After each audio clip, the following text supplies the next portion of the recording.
Baik, mari kita lanjutkan dengan hal yang luar biasa dari air, yakni hal yang keenam. Jadi, pernah dengar istilah yang disebut dengan air super dingin atau super cool water? Air super dingin adalah suatu keadaan di mana air tetap berwujud cair, meskipun ia didinginkan hingga mencapai suhu yang lebih rendah dari titik beku air, yakni 0 derajat Celcius.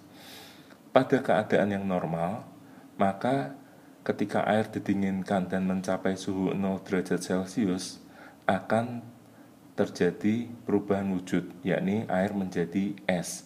Hal ini dikarenakan adanya proses kristalisasi yang biasanya dimulai dari partikel-partikel debu ataupun hal yang sangat kecil yang ada pada wadah atau tempat air tersebut, seperti goresan atau hal-hal yang lain. Nah, inilah yang mengakibatkan terjadinya kristalisasi di dalam air yang mengakibatkan ia berubah menjadi es.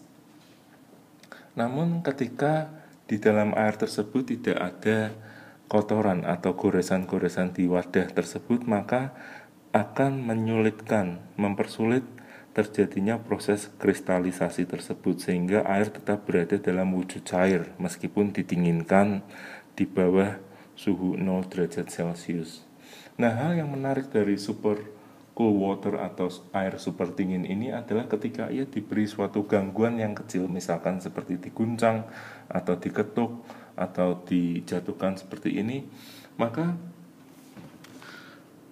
air yang super dingin ini kemudian akan segera berubah wujud menjadi es. Nah, kemudian hal yang luar biasa dari air adalah bahwa tentang keberadaan air tersebut. Sebenarnya air tidak hanya terdapat di bumi kita saja, namun air juga berada di planet-planet yang lain seperti Merkurius dan juga Mars, baik dalam bentuk es maupun juga dalam bentuk cair. Nah, meskipun demikian tentu jumlahnya tidaklah sebanyak jika dibandingkan dengan jumlah air yang ada di bumi. Selain itu, air juga terdapat di salah satu satelit dari planet Saturnus yang bernama Enceladus. Nah, bagi para ilmuwan, keberadaan air di planet atau satelit tadi menjadi satu petunjuk tentang adanya kehidupan di planet atau satelit tersebut. Mengapa? Karena kita ketahui bahwa untuk menunjang proses kehidupan memang diperlukan air.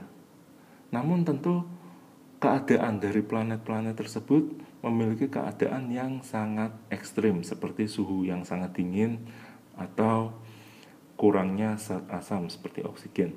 Nah, di sini menjadi suatu hal yang membuka penelitian yang baru, yakni tentang hewan-hewan ataupun makhluk mikroorganisme yang dapat tumbuh atau hidup di keadaan yang sangat ekstrim. Dan tentunya kita dapat juga menjumpai mereka di bumi kita ini, seperti adanya bakteri-bakteri yang hidup di dalam es, atau juga ikan-ikan yang dapat hidup di laut yang sangat dalam, di mana keadaannya, kedalamannya tidak memungkinkan adanya sinar matahari, dan di sana juga banyak terdapat gas yang sangat asam. Nah, ini tentu mendukung suatu dugaan bahwa di planet-planet tadi juga memungkinkan adanya suatu kehidupan.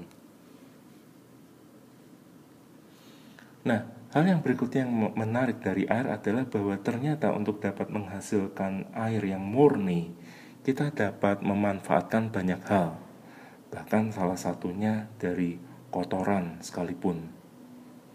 Baru-baru ini seorang bilioner bernama Bill Gates sedang mengupayakan untuk dapat menghasilkan air bersih dari kotoran manusia. Coba kita bayangkan, mengolah air dari kotoran manusia, luar biasa. Ternyata untuk dapat menghasilkan air dari kotoran ini memerlukan proses yang sederhana. Jadi kotoran manusia ini diproses, dipanaskan sehingga terjadi uap air yang kemudian diproses untuk selanjutnya dimurnikan untuk dapat diminum. Selain itu, sisa ampas yang terbuang dari kotoran tadi juga dapat dibakar dan dimanfaatkan sebagai pembangkit listrik. Jadi ini adalah suatu proyek yang sangat luar biasa yang akan sangat bermanfaat di masa mendatang. Nah, tahukah kamu bahwa air juga adalah molekul yang sangat lengket? Artinya ia dapat menaiki pipa yang sangat kecil. Peristiwa ini dinamakan sebagai kapilaritas.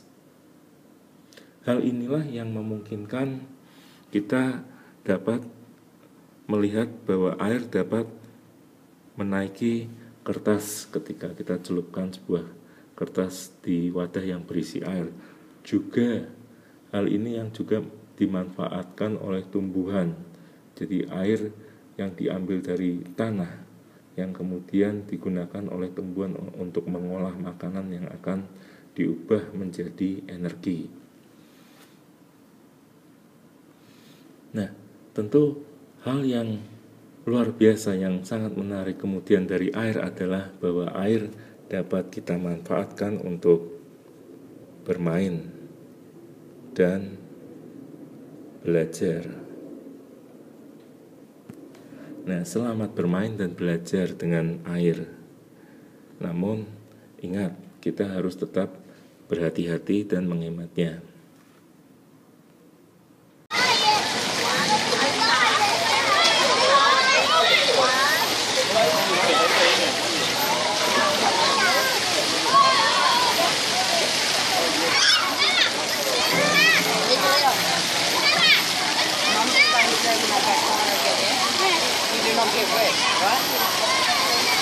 Yes. Are you turning at the? You're not turning at the window, right? Okay?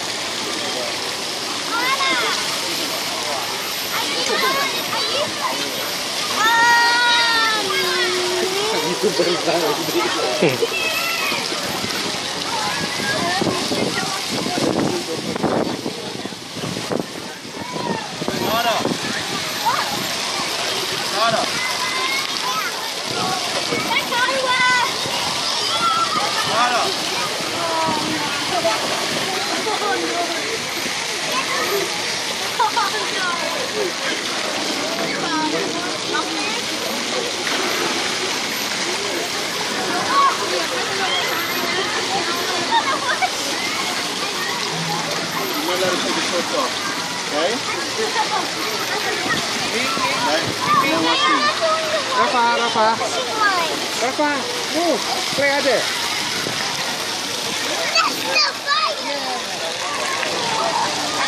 Rafa, play ada.